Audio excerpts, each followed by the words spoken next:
Yeah, no, I think any good. Well, I shouldn't say that. It doesn't, whether you're good, bad, or indifferent, you got to try things, right? As an entrepreneur, you're trying things. You're always taking a Yeah. gamble or a shot, and some are going to be better than others.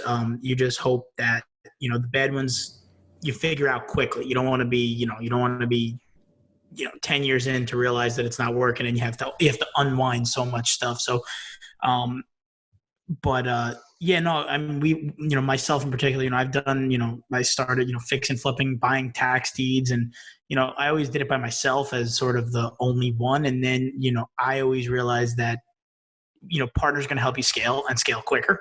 So you try different things with different people. And the question I was going to ask is, when you brought them in as a fee manager, because it's something that we talk about all the time, just vertically integrating or whatnot, what was it like transitioning from like a fee manager to like a partnership, or then from some JVs that didn't work into what you're doing today? Because I think that's, I think, a lot of people, we've had people on our podcast, it's just them and they only want to be them. And then we've had people on the podcast that, love all different types of partnerships.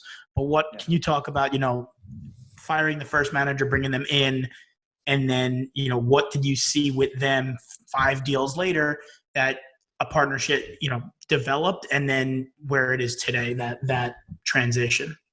Yeah. I think it's a couple of things. One, trust. It requires a lot of trust. And after what I went through on my first deal, I had unlimited trust in their abilities, because I was at the point where I was going to lose everything. And if not for them and their help in getting all that done, I wouldn't have come out the other end. And particularly because I had so many people, even like I told you, I joined this real estate group. The CEO of that real estate group told me to sell the property, take a loss. Every mentor there, sell the property, take a loss. So like, she was like the only person on my side that said, yeah, we can do this. This is how we can do it. And so I had a lot of trust and respect for them as individuals and professionally as what they can do.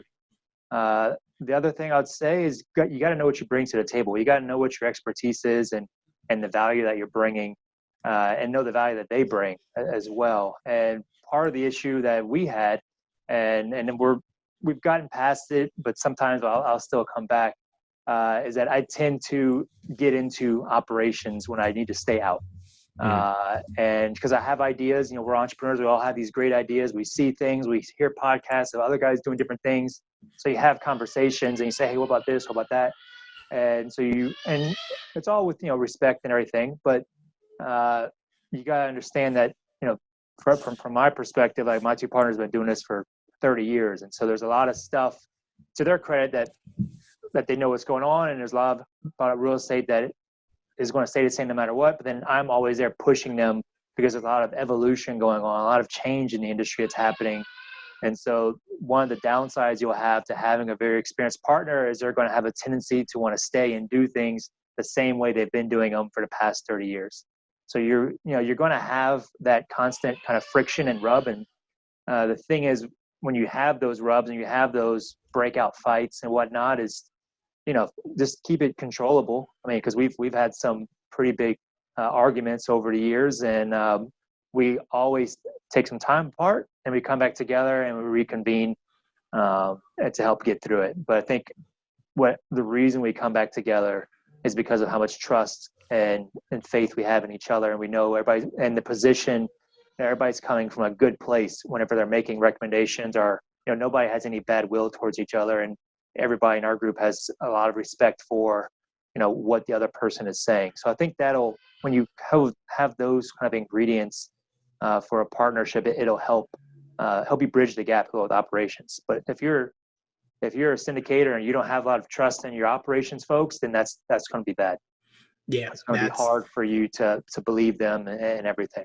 I say that all. Your team and your on-site and your staff, they really, and maybe this diminishes what we do to a degree, but they run the day-to-day. They're the ones in the trenches every single day. Yeah. And if they're not good and you don't trust what they're doing, it's never going to work, because there's only so much you can do sitting in New York now in my office at my house when we have 700 tenants in Ohio and 700 tenants in Jacksonville. So you got to have utter faith that when a guy comes in and can't pay his rent, they know what they're going to tell them, and or someone comes in with a problem. So I couldn't agree with that more. And I'm sure working with people for the last couple of years, when you do have those arguments and it doesn't work, but them being able to take that first property and more or less fix it, probably just, you could take a deep breath at night and say, okay, worst case scenario, we get into a little argument, but they're coming back because of exactly what you mentioned. And knowing that exists probably makes life a lot easier. Than always second guessing or doubting or not trusting that operating partner. Yeah, I mean, you build a lot of trust for your partners when you go through big projects like that. And so there wasn't a lot of trust on my part from the very beginning, but my position was more of again, backs against the wall. I didn't have time to judge, should I trust this person, should I not? This was kind of, maybe I was a bit lucky that they came in and they crossed my path at that time. But I think that when you're doing other projects like that, when you've got a track record and you've got a history of using people over the years, that trust builds and whatnot. So I think it's certainly earned. Especially when you're doing business with people, I think you have to, they have to prove what they know. But yeah, I think anyway. So to answer your question, that's how we are, and we've actually expanded.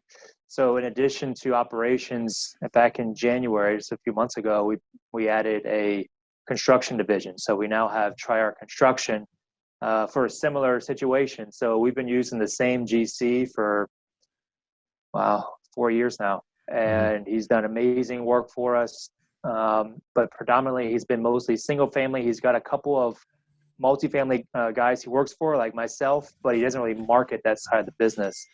And I say, well, hey man, why don't we look at partnering together, bringing it in-house for Triar Construction, but then also fee managing it or bidding it out and letting others leverage the service as well, knowing that you're backed by an owner operator, and so that everything that we're doing on other people's properties is stuff that we're doing on our properties. So they kind of get that peace of mind that that it's not just a GC that's out for himself. It's like, no, this is a GC that's backed by both an owner manager and a property manager company.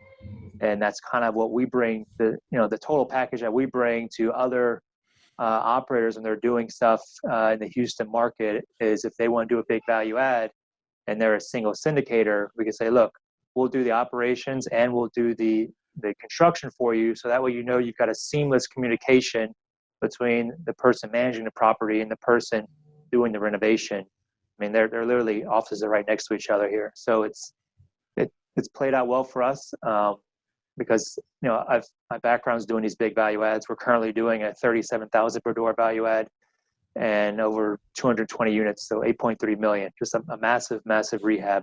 Mm-hmm. And that's kind of been our bread and butter. Is we like to find these big hairy deals and take them down. And what we found is that a lot of people can do the initial scoping or they can do it reasonably well. They can scope the project out and get an upfront cost. But then where the whole thing kind of goes to shit is after the deal closes, and then now you're in the execution side of things. And now you got residents skipping who aren't supposed to skip, and then your leases are getting all out of whack. Or, like case in point for us, we closed on the same day. So we closed on the 19th, September 19th in the morning of this big rehab.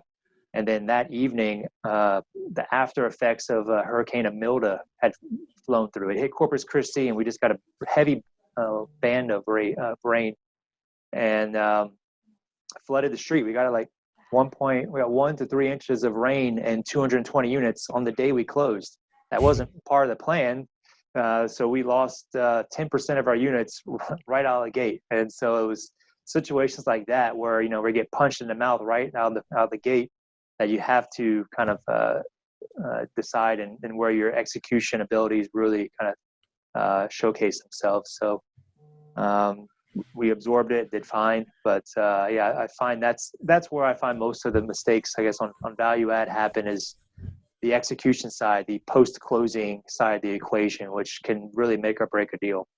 No, I think that's hugely important. And, John and I go back and forth a little bit on this. He's a little bit more negative on what we do, and I'm a little bit more optimistic on what we do. And I think what you just said is a huge part of that. I think what separates a lot of syndicators from syndicators and operators is exactly what you said. It's, what you do post-closing, because anybody can put, a plan in the mouth, a plan in place, but as soon as you get punched in the mouth, that plan may go out the window. So, Yeah.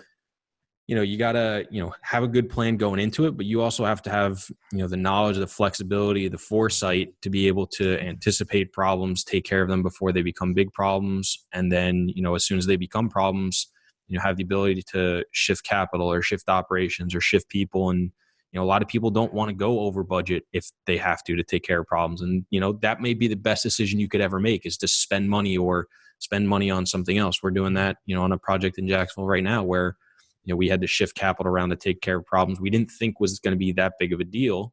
Ended up being a bigger deal than we thought. The hallways were just, very, very bad. So we shifted capital around to take care of it, and it's made a big difference so far. So I think you're 100% right that the post-closing stuff is not given enough credit to it. And it's a hard thing to kind of justify and back up to people who don't understand the full context of the property. Because a lot of people want to say, oh, what was your budget going into it? And how did you perform afterwards? And you don't want to throw something at them where your repairs and maintenance was 20% higher, but you were able to solve a lot of long-term problems that actually help reduce the cap rate in the future. Like, that's not always an easy thing to show. You show a P&L afterwards that's 20% higher, they're going to be like, oh, wow, this guy was way off. And it's, that's not the case.